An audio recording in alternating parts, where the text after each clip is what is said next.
¿Ya?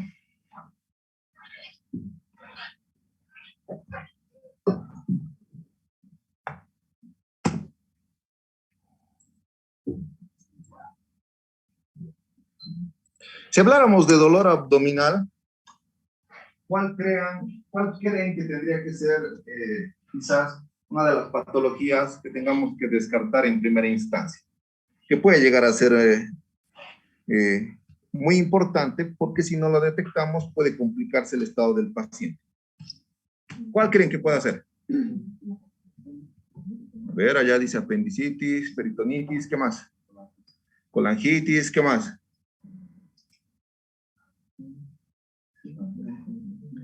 Pancreatitis, dicen por ahí, ¿cómo es? Es que me senté. Dentro del dolor abdominal, la pancreatitis aguda es muchas veces desestimada. Como tiene un dolor irradiado, hipocondrio derecho, muchos, no, debe ser una úlcera gástrica, debe ser cole. Recuerden, la literatura nos dice que su presentación es clásica, ¿verdad? Dolor en cinturón, pero muchas veces no va a ser así. En un paciente diabético igual, no tiene una sintomatología clara y evidente. Entonces, lo primero que tendremos que descartar es que no se trate de una pancreatitis aguda. ¿Por qué? Porque este paciente con pancreatitis me puede decir shock. ¿Sí? Hacen un tipo de shock. ¿Qué tipo de shock hacen las pancreatitis? ¿Obstructivo o distributivo? Entonces, ¿por qué? Por el secuestro de volumen en tercer espacio. Entonces, eso hay que tomar en cuenta. Obviamente, la definición solo la coloco para complementar, pero esta pancreatitis como tal, ¿sí? Tenemos que tratar de diagnosticar de forma oportuna para brindarle el tratamiento oportuno, ¿sí? Muchas veces estos pacientes pueden estar en estados leves. Si justo latinamos en esa situación, nuestro paciente va a marchar, va a evolucionar favorablemente. Pero si nosotros nos hemos demorado en el tratamiento, etcétera, pues va progresando la enfermedad, se llega a complicar y a veces los pacientes incluso pueden llegar a terminar en terapia intensiva con requerimiento de ventilación mecánica, etcétera. Se llegan a complicar, ¿sí? ¿Por qué? Porque la pancreatitis puede ocasionar falla en diversos órganos. ¿Cuáles? A nivel renal, ¿cuál más? A pulmón, etcétera, ¿no? Por eso es una entidad que es muy importante, porque si es una apendicitis, ¿creen que va a afectar su riñón y los pulmones? ¿Una cole va a afectar? Pues no, obviamente sí va a requerir su intervención, pero por eso es que le prestamos mayor importancia. Una de las escalas que utilizamos en emergencia es la de Atlanta, que se basa en la afección a ciertos órganos, y vamos a ver iguales, ¿sí? La mortalidad en la pancreatitis es alta, 20 hasta el 30%, y esto lo dice el Tintinali y comparte ciertos datos con otros libros de emergencia como Jiménez y Murillo. Los cuadros comienzan con estados leves. La clínica no es patognomónica de las situaciones, no hay algo patognomónico. ¿Le duele el cinturón? Sí o sí debe ser pancreatitis. No, ¿de acuerdo? Eso tenemos que tomar muy en cuenta. La mayor parte de los pacientes que presentan pancreatitis obviamente son las mujeres. Las dos entidades, que seguramente eso solamente para ir recordando, pues las dos causas más comunes, porque hay otras más, pero en la facultad nos han enseñado que tenemos dos causas principales, ¿verdad? La litiasis biliar en un 60-85% y la que se debe a consumo de alcohol, pero cuando se exceden los 100 gramos al día, se puede llegar a desarrollar la pancreatitis. ¿Sí? Entonces, fíjense que esas dos entidades ya las tenemos. Fíjense, estas son las más comunes, seguramente son las que conocemos, pero miren, vamos a ver el cuadrito que maneja el Tintinali de cuáles son las causas de pancreatitis. Fíjense todo ese listado. Obviamente están arriba las principales que hemos mencionado, ¿verdad? Los cálculos biliares y el alcohol, pero fíjense que hasta la hipertrigliceridemia, una cetoacidosis diabética, infecciones, hipercalcemia, etc. Fíjense que todo eso puede llegar a desencadenar una pancreatitis, como también una causa idiopática, ¿sí? Es decir, no vamos a encontrar una causa evidente, pero sí va a desarrollar pancreatitis en mi paciente. ¿De acuerdo? Estoy pasando la lista para que se vayan anotando, por favor. Ya han llegado más para preguntarles a ellos también. ¿Ya están todos? ¿Tan poquitos? Ya. Entonces les preguntaré ahora sí. Fíjense que incluso los fármacos también están relacionados a la pancreatitis. No solamente es cálculos en la vesícula y alcohol. No, ya hemos visto otras entidades, miren, hasta los fármacos. Ahora, de la columna, la primera columna, ¿cuáles son los medicamentos que más conocen ustedes?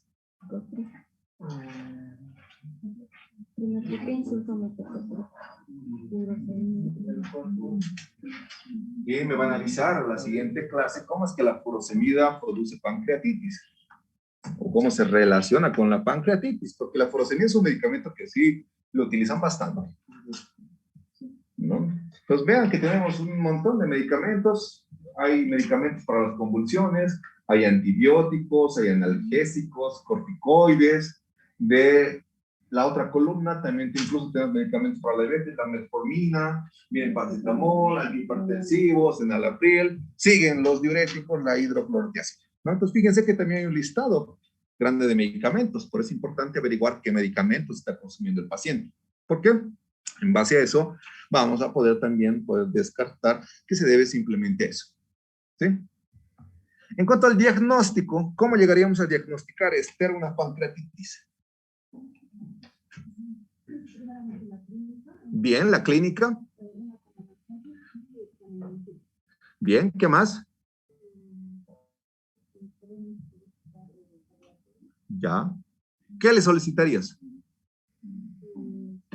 Enfocado a pancreatitis. Y antes te voy a cortar. Aldana,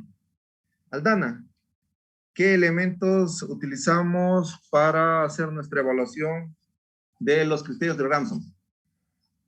¿Qué consiste? Porque se hace el ingreso y luego a las ¿cuántas horas? ¿24, 48 horas?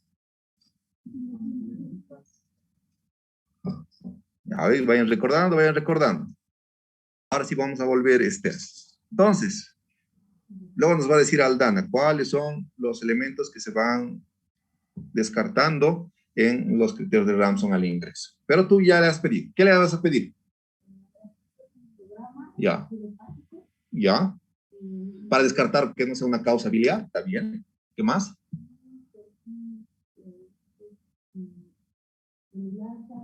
Ya, milasa.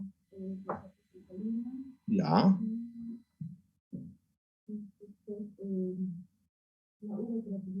Ya, está bien. Hay que ver que no afecte a un órgano bien. ¿Ya qué más?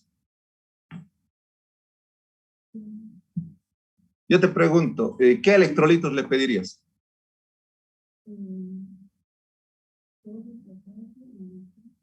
¿Nada más? Aldana, ¿qué electrolitos se está olvidando que vas a necesitar para tus criterios de Ramsay? Más fuerte. ¿Qué han dicho? Calcio. Necesitamos calcio. ¿Crees que, qué más? Pero toma en cuenta el Ramsson al ingreso. A ver.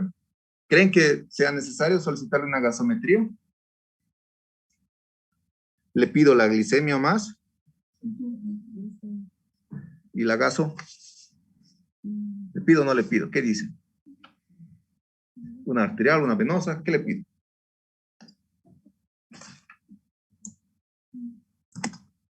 Obviamente, dentro de para nuestro diagnóstico, ya lo comentaba Esther, la clínica será muy importante, la característica del dolor, ¿sí? La instauración, la intensidad, la irradiación, pues nos orienta a sospechar que realmente se pueda tratar de una pancreatitis.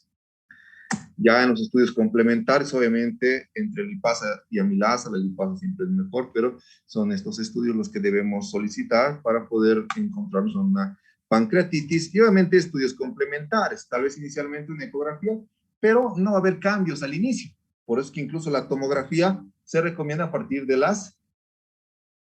¿Cuántas horas la tomografía? Porque la tomografía en la pancreatitis, para los criterios de Baltasar también se puede utilizar, pero no es una tomografía inmediata en el momento del ingreso, es una tomografía que se toma después de ¿cuánto tiempo?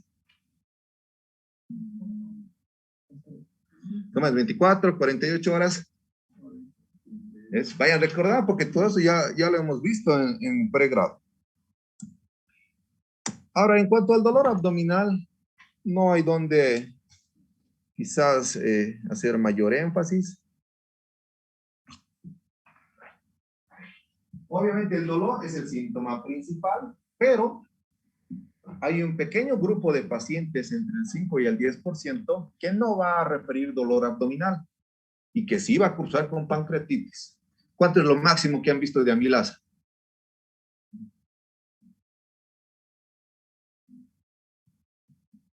El Cristian ha de ver una amilasa alta.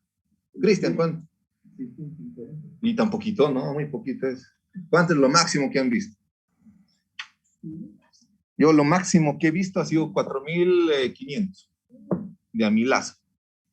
Pero como era joven y he sido bien tolerable, no había afección organoléptica. Pero eso sí, lo más alto que he visto. Normalmente yo estaba acostumbrado a ver 1.500 o 2.000, pero 4.500 no. ¿Sí? Luego les paso la foto de ese laboratorio para que la vean. Y era real, por si acaso. Le han sacado 2 veces la muestra para corroborar resultados. Entonces, no se olviden que también, y lo decíamos al inicio, o sea, el dolor puede presentarse, pero eso tampoco va a descartar que no se trate de un evento. Ahora, ¿quiénes pueden llegar a tener esto? Diabéticos. Y más aún si están en estado hiperosmolar, o sea, el diabético. Ellos te van a llegar por una dificultad respiratoria, por respiración acidótica, y no te van a referir quizás dolor abdominal, y eso es más por una gastroparesia, por su diabetes. Obviamente son pacientes mal controlados, etcétera. Pueden llegar a presentar una pancreatitis y sin referirte dolor, ¿ya? Obviamente, el dolor en cinturón, ya lo hemos comentado, cuando es por alcohol es difuso, eso es algo orientativo, nada más. Ahora, obviamente el paciente va a estar con náuseas, como más llega, con vómitos, puede presentar cuadros febriles, incluso hilo paralítico, pero ojo, en la pancreatitis puede tener hilo paralítico, pero eso no indica que tenga una obstrucción intestinal. Y además que, sí, lo decíamos, se puede llegar a choquear el paciente. La exploración física, les has dicho que ustedes la realicen, con sumo cuidado, detalle, siguiendo los signos vitales y el orden de inspección del abdomen, pero esto nos va a interesar a nosotros. ¿Sí? Una equimosis periumbilical, ¿cómo se llamaba? Oh. Y una equimosis en los flancos. Entonces, eso es importante. Si ustedes ven dolor, obviamente esto no va a aparecer en 1 o 2 horas, ¿verdad? Esto lleva más tiempo, ¿sí? ¿Por qué aparece estos signos? Eso, porque hay una pancreatitis hemorrágica y esa pancreatitis hemorrágica no va a cruzar en 1 hora, sino esto ya aparece cuando son cuadros prolongados.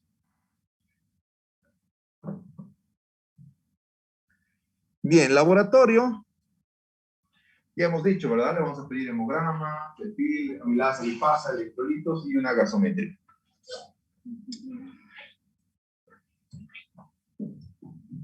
La amilasa. Vamos a discutir ahorita qué es la amilasa, dónde se forma, por qué aparece y todo lo demás.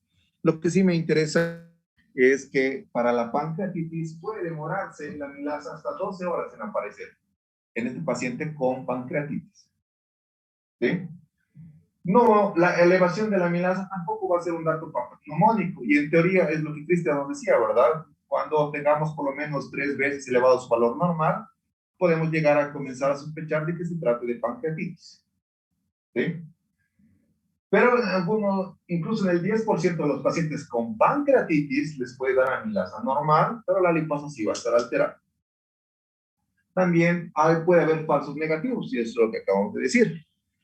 Por ese tiempo que tarda en aparecer. Paciente con dolor de 6 horas, le hacemos el estudio, la amilasa no está alterada, entonces descartamos pancreatitis, no. El dolor tiene que ser algo que prime y sus características. Y obviamente si ustedes sospechan pancreatitis, quizás la amilasa no sea lo ideal, pero ustedes pueden recurrir quizás a la lipasa para poder complementar. Esta es importante porque esta va a aparecer precozmente cuando se trate de pancreatitis. Tiene una sensibilidad alta. ¿Qué quiere decir sensibilidad alta? Que puede llegar a detectar la patología, es decir, a los pacientes enfermos. Por eso es que la utilizamos. Y hasta incluso con un valor de 680, pues ya es sugestiva de una pancreatitis como tal. ¿De acuerdo? no tiene que elevarse a esas cifras tan altas como la amilasa. Entonces, por eso preferimos utilizar la lipasa.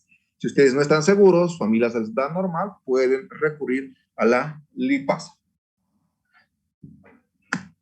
Esto de los leucocitos ya lo hemos comentado, hemos hablado, ¿sí? E incluso en la pancreatitis puede haber leucocitosis reactiva por la inflamación, pero no indica que realmente hay una infección.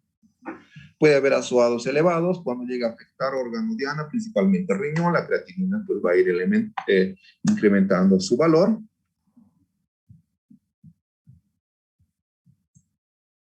Y incluso podemos pedirle el PCR para encontrarse alterado, el perfil hepático también puede estar alterado si la causa es de origen biliar y el calcio va a disminuir, va a estar en cifras menores a 8 miligramos por decilitro. ¿Por qué desciende el calcio en la pancreatitis? Estás anotando todas las tareas, ¿verdad? Eso. Me vas a pasar después. Entonces ya tienen otra cosa más que averiguar. ¿Por qué en la pancreatitis desciende el calcio? El calcio, ¿por qué incluso en los criterios de naranja se toma en cuenta el calcio? ¿Qué pasa con eso? ¿Ya? Obviamente la procalcitonina es un marcador inflamatorio que se puede complementar, obviamente no es de rutina, pero se puede, y si se tiene los laboratorios, con una cifra mayor a 1.8 nanogramos por ml, ya es positivo como un factor inflamatorio. No es que la procalcitonina me va a decir que hay pancreatitis, pero me va a indicar que hay un proceso inflamatorio en ese paciente. ¿Sí? La gasometría arterial o venosa, ¿qué dicen? ¿Le sacamos arterial o venosa a nuestro paciente? Mi finalidad es ver el estado metabólico del paciente, ¿sí? Pacientes con pancreatitis pueden llegar a presentarme acidosis metabólica, ¿de acuerdo? Entonces, y eso va a ser muy importante. ¿Por qué? Porque va a primar también para mi hidratación. Y vamos a ver incluso con qué solución, con qué líquido y cómo se nos va a hidratar, ¿ya? Entonces, de preferencia, quizás la primera sí vamos a hacer una gasometría arterial. ¿Por qué? Porque incluso para los criterios sí me impide que sea una gasometría arterial. En cuanto a la ecografía abdominal, la verdad es un poco complicado llegar a ver en la ecografía el páncreas, buscar el signo del ojo de buey, etc. O sea, es complicado, ¿sí? Pero ustedes tienen que ver la fotito. ¿Por qué? Porque si vamos al páncreas, como se ve acá, tenemos líquido libre alrededor, acá está el líquido libre. Esa imagen anecogénica o hipoecogénica, negrita, entonces ya nos dice que hay líquido alrededor, que no sabemos si realmente es líquido o puede ser sangre, ¿no? Y eso va a ser muy importante porque eso me va a servir más adelante para tomar una conducta. Ya vamos a ver en qué sentido, ¿ya? Ahora, la exploración en urgencia pues se va a ver limitada. ¿Por qué se ve limitada? Primero, operador dependiente. Cuando estos pacientes llegan con dolor y hay meteorismo, pues va a dificultar poder visualizar el páncreas como tal. Pues no le permite. Si en primera instancia es difícil acceder simplemente a un abdomen normal, peor es cuando se tiene meteorismo. Quizás para poder aliviar esa situación, podemos colocar una sonda nasogástrica, dejar la caída libre y de cierta forma aliviar para que pueda eliminar los gases. Se puede hacer, no les estoy diciendo que lo hagan, pero pueden recurrir a eso si ustedes realmente quieren o necesitan evaluar mediante la ecografía a estos pacientes. Sí, el líquido peritoneal libre va a ser importante porque incluso para la parte del antibiótico, pues vamos a tomar en cuenta ese aspecto, ¿ya? La tomografía de abdomen. Acá, por ejemplo, la flechita está siguiendo al páncreas. Uno que no está acostumbrado a las imágenes, de dónde chucha está el páncreas, pues ahí nos ayuda a las flechitas. Ahora lo vamos a poner en colorcitos, más bonito. Así deberían ser las tomografías, ¿no? Pues ahí tenemos el páncreas. ¿Qué tenemos que ver el páncreas? El páncreas tiene una cierta medida, forma, etcétera, que lo hacen obviamente los imaginólogos o los que están realizan los estudios. Y ahí nos dirán si el páncreas está aumentado de volumen, hay líquido alrededor, hay gas alrededor, pues ellos nos van a reportar, ¿sí? Y la tomografía podrá ser útil en los pacientes a partir de las 48 o 72 horas, no de... ¿Sí? Bien. Vamos a ver qué clasificación, en emergencia obviamente utilizamos. ¿Sí? Los de cirugía también tienen. Si ustedes son más sagaces, van a buscar. Hay 10 incluso escalas que tienen la pancreatitis. Esta nosotros la utilizamos. Y esta es una clasificación nueva, ¿no? Es la clasificación de Atlanta para poder ver el estado del paciente, la severidad y la gravedad de la pancreatitis, ¿no? ¿Qué consiste? En estos tres. Hablamos de leve, moderada y severa. Leve, cuando hay una ausencia de complicaciones, es decir, no afecta riñón, no afecta pulmones, nada. ¿De acuerdo? Solamente está elevada la amilasa, hay clínica de dolor, alteración en ciertos laboratorios, etc. La moderada, fíjense que ya hay una falla orgánica, pero esa es su característica, que es transitoria. ¿Sí? Si al inicio ha presentado creatinina de 3 puntos, pero lo hemos hidratado y ha bajado hasta 1. Entonces ha sido transitoria la falla orgánica que tiene este paciente. Mientras que es severa cuando esa falla persiste. Lo hemos hidratado, le hemos dado tratamiento de soporte, pero persiste la falla orgánica y por lo tanto es una pancreatitis severa. Entonces, el de Atlanta nos ayuda a estratificar esta situación. ¿Por qué? Porque si es leve, pues bueno, no hay problema, yo lo puedo internar y lo mando a salas. Si es moderada, pues obviamente le quiere dar un tiempo de observación, tal vez una valoración con el fisioterapia, pero si ya mejora, nada, y lo subimos. Pero el tercero sí va a tener que ser valorado por terapia intensiva porque tiene riesgo de ingresar. ¿Sí? ¿Por qué? Por la mortalidad que incluso se puede llegar a presentar con 50%. ¿De acuerdo? No es necesario que se espera que ese paciente esté hipotenso, basta que exista una falla orgánica que persista, pues ya tiene que ser valorado. Hay otra escala que también la utilizamos, es la de Marshall, y que hace referencia igual al estado del paciente. Y acá tomamos algunos aspectos ya más claros. Fíjense que si hablamos de respiratorio, es decir, pulmón, lo verificamos mediante la PAGI. Obviamente la PAGI debería ser solo para pacientes ventilados y todo lo demás, pero en esta circunstancia lo utilizamos para hacer nuestra estadificación, ¿no? Fíjense que lo normal debe ser arriba de 300 y ya obviamente a medida que va alterándose, pues se le va asignando un puntaje. Renal, mediante la creatinina, mal marcado la creatinina, pues es el único que tenemos al alcance y es el más accesible, ¿no? Tenemos un valor normal y a medida que se va alterando, tenemos ciertos parámetros en los cuales se puede ir estadificando para poder ver si realmente se trata o no de una afección renal. Cardiovascular, corazón, en base a la presión arterial sistólica. ¿Sí? Fíjense que lo normal debería ser arriba de 90, pero a medida que va avanzando, progresando, va a haber alteración y se va añadiendo la alteración de pH. Entonces sí voy a necesitar una gasometría en estos pacientes, ¿no?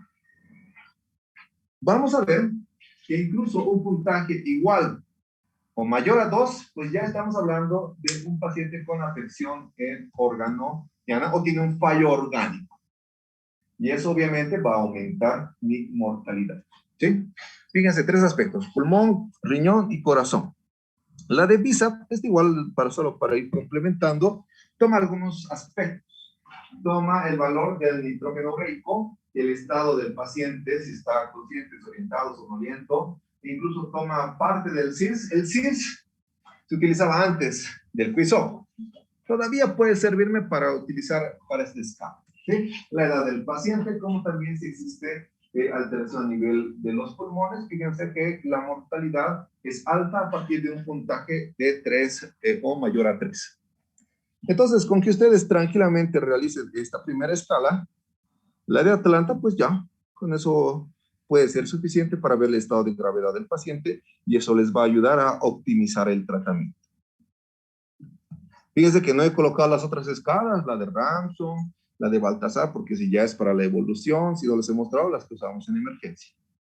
¿Sí? Incluso dentro de eso también hay una modificación, hay una escala de Glasgow para la pancreatitis, etc. Bien, en emergencia.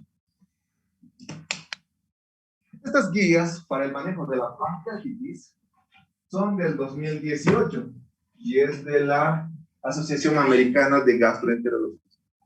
¿Sí? Entonces, en base a este documento, nosotros nos basamos para el tratamiento. Y vamos a comenzar comentándoles esto, menos es más. Quiere decir que no porque ustedes le echen a estos pacientes 2, 3 analgésicos, le coloquen 3 antibióticos, le coloquen soluciones a chorro, 5,000, 6,000, no quiere decir que van a mejorar. Solamente a los pacientes se les asigna o se les da el tratamiento que realmente requieren. ¿Sí? ¿Por qué? Porque si ustedes exceden todos esos aspectos, pues también puede llegar a presentarse complicaciones. ¿Cuáles van a ser nuestros objetivos durante el tratamiento de este paciente? Pues un reposo pancreático. Y ahí vamos a comentar algo del NPO. Por ejemplo, cuando yo era interno, mis pacientes con pancreatitis estaban sin comer una semana, hasta 2. Y eso se ha visto que ahora incluso el paciente puede estar 48 horas sin comer y ya después de las 48 horas se le puede iniciar una dieta, obviamente progresiva, líquida, semilíquida, todo lo demás, ¿no? Que ya no es necesario que esté todo ese tiempo sin comer. La estabilización hemodinámica, obviamente, mediante la hidroterapia, compensando con las soluciones endovenosas, aliviar el dolor del paciente, corrección de las alteraciones que van presentándose, profilaxis de la hemorragia digestiva y la prevención de procesos infecciosos. Fíjense, ¿dónde dice iniciar antibiótico en pancreatitis? No dice, ¿de acuerdo? Entonces, eso es otro acápite que hay que tomar muy en cuenta, que no es necesario los antibióticos en todas las pancreatitis. Hay ciertas características que nos van a indicar en cuáles sí va a ser beneficiosa la pancreatitis y en cuáles no, ¿de acuerdo? Pero son nuestros pilares del tratamiento de una pancreatitis que está en base al documento que les he mostrado inicialmente. Lo de la alimentación, hemos dicho, hasta 48 horas, más de ese tiempo, pues no es necesario que ese paciente esté sin comer, ¿de acuerdo? No dejen a sus pacientes con pancreatitis toda una semana en NPO.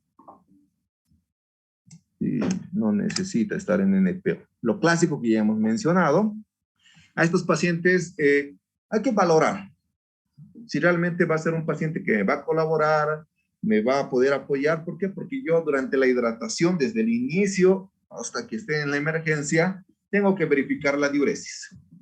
¿Sí? Entonces, si mi paciente no me va a colaborar, hay alteración del estado mental, etcétera, y todo lo demás, pues sí va a requerir una sonda Foley. Pero no quiere decir que a todos los pacientes con pancreatitis les van a colocar sonda Foley, por si acaso. ¿De acuerdo? Lo mismo de la sonda nasogástrica que hemos dicho, a quienes les va a beneficiar, aquellos pacientes que a pesar de la aplicación de medicación endovenosa, persisten los vómitos. Medicamentos, el ondansetron, la metoclopramida, lo que ustedes pueden utilizar. Cristaloides para la hidratación. ¿Con qué soluciones hidratamos a los pancreatitis? A ver. Leticia. ¿Dónde está Leticia? Creo que ya se escondió. Leticia, ¿cómo es? ¿Con qué solución hidratamos a los pancreatitis? Con la que haya. Está bien. ¿Ringer normal o Ringer lactato? Bien. Creo que latinó. ¿Cuánto de electrolitos tiene el Ringer lactato?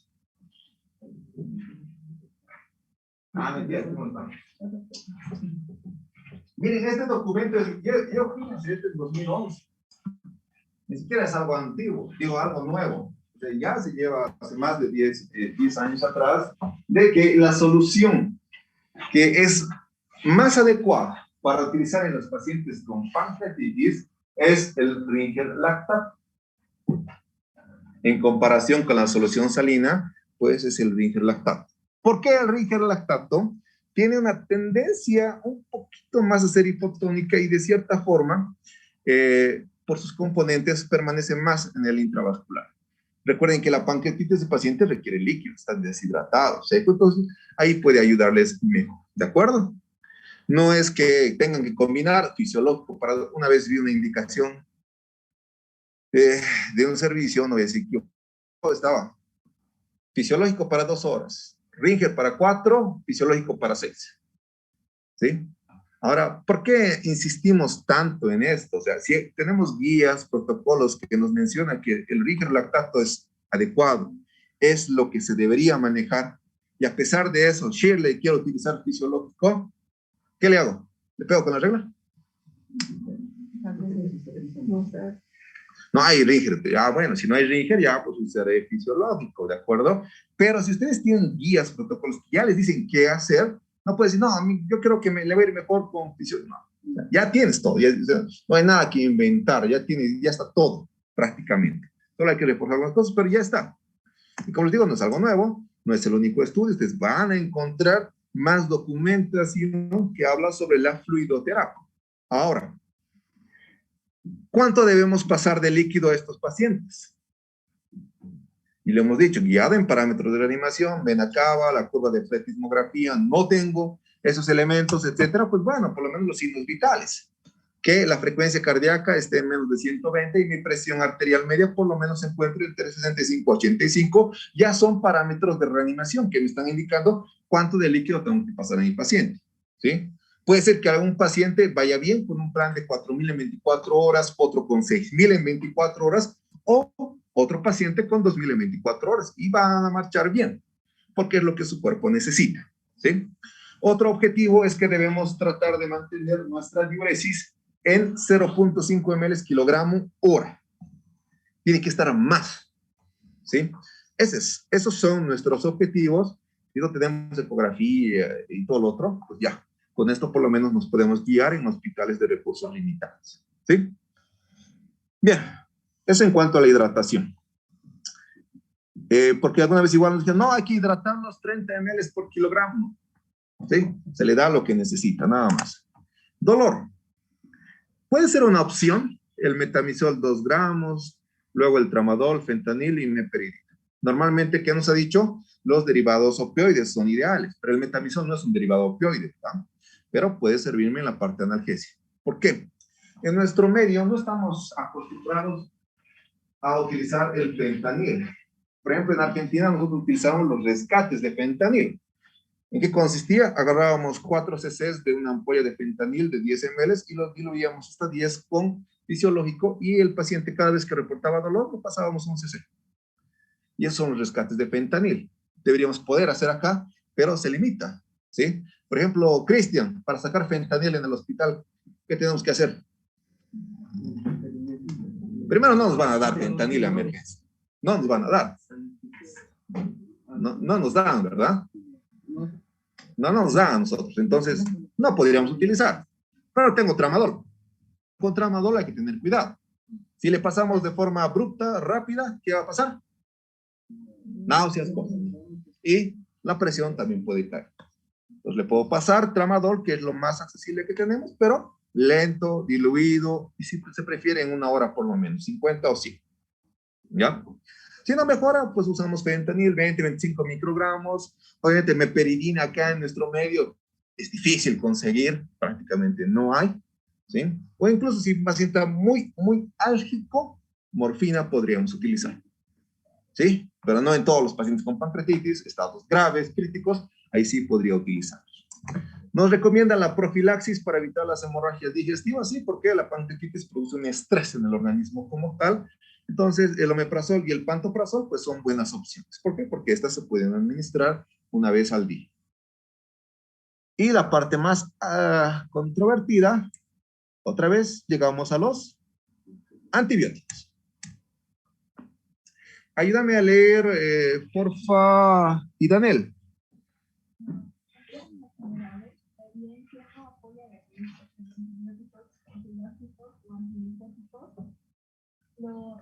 La antibiótico-terapia no está indicada para casos de pancreatitis. Bien. Entonces, esto lo dice en el final, lo van a encontrar, es un libro base guía para nosotros. Entonces, fíjense que no demarca que realmente exista eso de inicial, pues que nosotros no le iniciamos en emergencia a las pancreatitis, a todas las pancreatitis antibióticos. No hay ese de por si acaso, o de forma profiláctica o empírica, no hay, ¿de acuerdo? Sí hay pacientes a los que les va a beneficiar el uso temprano de antibióticos y vamos a ver a cuáles. Ahora, profilaxis, bueno, sí, puedo utilizar. ¿En quiénes? En aquellos pacientes que tengan un riesgo de infección fúngica, pueden ser pacientes inmunodeprimidos, especialmente por procedimiento difícil, pacientes con datos de pancreatitis necrotizante, ¿sí? efectivamente, igual puede ser la hemorragia ahí, o la presencia de gas en la tomografía alrededor del páncreas, sí puedo utilizar de forma profiláctica antibióticos, o si hay una infección extrapancreática. ¿Qué quiere decir? Paciente con pancreatitis e infección urinaria, pues sí le voy a dar antibióticos, ¿verdad? No por la pancreatitis, sino por su infección urinaria, pero va a recibir antibióticos. ¿De acuerdo? Ahora, quizás acá en los antibióticos que nos recomiendan para poder utilizar, obviamente es la guía americana, la que nos recomienda, fíjense que somos un poco agresivos. ¿Por qué? Porque ya de entrada, mira, le echan antibióticos, 500 cb cada 6 horas, si no, meropenem, 500 miligramos cb cada 8 horas, si no, una fluoroquinolona más metronidazol. Si decimos fluoroquinolona, ¿dónde estás, Israel? Si decimos fluoroquinolona más metronidazol, ¿cuántos miligramos de cipro voy a utilizar?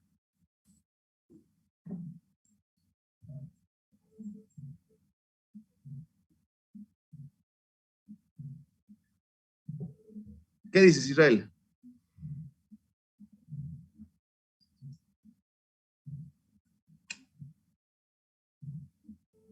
No, la cipro no es una fluoroquinolona. No, dice fluoroquinolona. ¿Cuál es la fluoro? La levofloxacina, ¿verdad? Pero no utilizan. ¿Qué utilizan? Cipro más metro. Entonces, no está recomendado. Tendría que ser levo. 500, 350 miligramos día, pero no lo utilizan. Igual en las guías, como nos van a indicar. ¿Sí? Bien, eso es en cuanto a pancreatitis. Les he dado solo las pautas más importantes de toda esa guía. Luego se las voy a ir pasando. Bien, vamos a tener un pequeño receso. Son las 10:15 hasta las 10:30. ¿De acuerdo? No se alejen, no se vayan. Si alguien falta registrar su nombre, hágalo. 15 minutos.